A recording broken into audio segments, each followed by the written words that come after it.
ఓం నమో వెంకటేశాయ. నిత్యాయ నిరవధ్యాయ సత్యానందచిదాత్మనే సర్వాంతరాత్మనే శ్రీమద్వేంకటేశాయ మంగళం. మనము మోహిని అవతారం గురించి తెలుసుకోబోతున్నాం. శ్రీ వెంకటేశ్వర స్వామి వారి యొక్క బ్రహ్మోత్సవాలలో అఖిలాండ కోటి బ్రహ్మాండ నాయకుడు బ్రహ్మాండంగా జరపబడతాయి కాబట్టి వీటికి బ్రహ్మోత్సవాలు, బ్రహ్మానందము, బ్రహ్మ పదార్థము అనేటువంటి అంశాలు మనము వింటూ ఉంటాము. ఇలా బ్రహ్మాండంగా జరిగేటువంటి కలవు వెంకటనాయక. వేమంటే పాపాలను తొలగించేటువంటి స్వామి, అంటే పాపాలు చేయకుండా ఉంటామంట వెంకటేశ్వర స్వామి వారిని ఆరాధించడం ద్వారా. అందులో మోహిని అవతారంలో స్వామివారిని దర్శించడం ద్వారా ముందుగా మనకు ఉండేటువంటి ఈ మోహం అనేటువంటిది తొలగిపోతుంది. ఈ మోహిని అవతార విశిష్టతను చెబుతున్నారు. ఈ కలియుగంలో అర్చావతారంలో స్వామివారిని ఆరాధించాలి. ఎందుకంటే ఆగమ శాస్త్రాల్లో కూడా గొప్పగా తెలిపారు. 5వ నాటి ఉదయం శ్రీ స్వామివారు అలనాటి మోహిని అవతారం దాల్చి దంతపు పల్లకి నెక్కి దర్శనమిస్తాడు.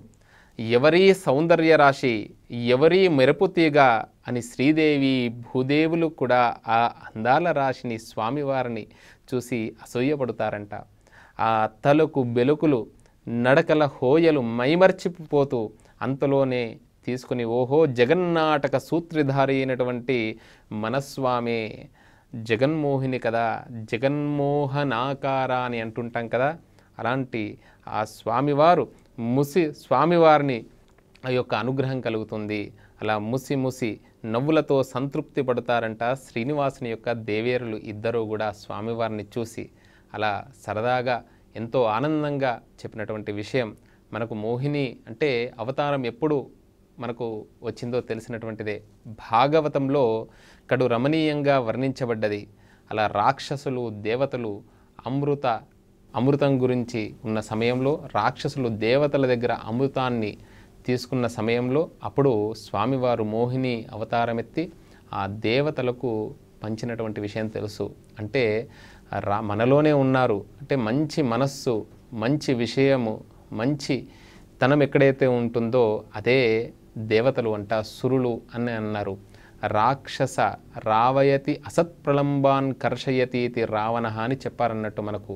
అంటే ఎప్పుడూ కూడా దుర్భాషల ఆడేటువంటి వారిని, ఎప్పుడు కూడా ఒకరిని బాధించేటువంటి వారిని, ఇవన్నీ కూడా రాక్షస గుణాలని చెప్పారు. ఈ రాక్షస గుణాలను తొలగించి ఈ మోహిని అవతారంలో మలయప్ప స్వామి వారిని బ్రహ్మోత్సవాల్లో దర్శించడం ద్వారా మనకు కూడా అలాంటి సుగుణాలు లభిస్తాయని చెప్పారన్నట్టు.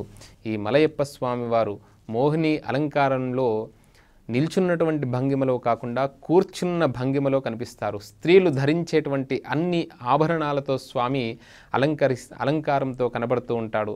మలయప్ప స్వామివారికి పట్టుచీర, కిరీటం పైన రత్న ఖచ్చితమైనటువంటి సూర్య చంద్ర సావేరిని అలంకరిస్తారు. స్వామివారి ముక్కుకు వజ్రపు ముక్కు పుడక, ముత్యాల బులాకిని అలంకరిస్తారు.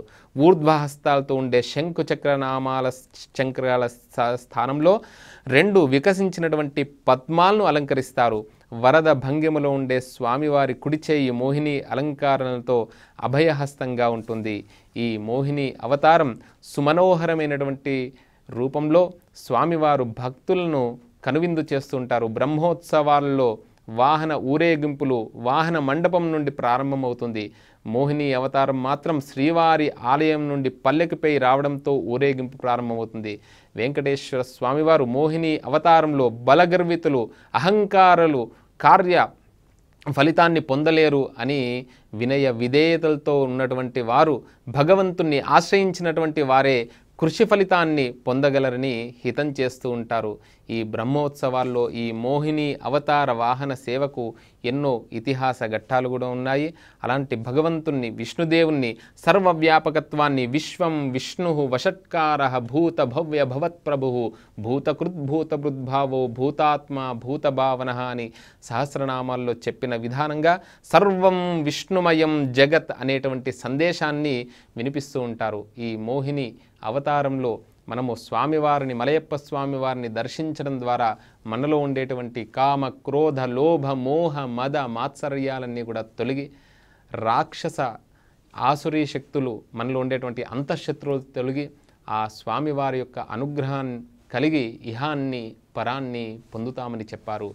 ఓం నమో వెంకటేశాయ.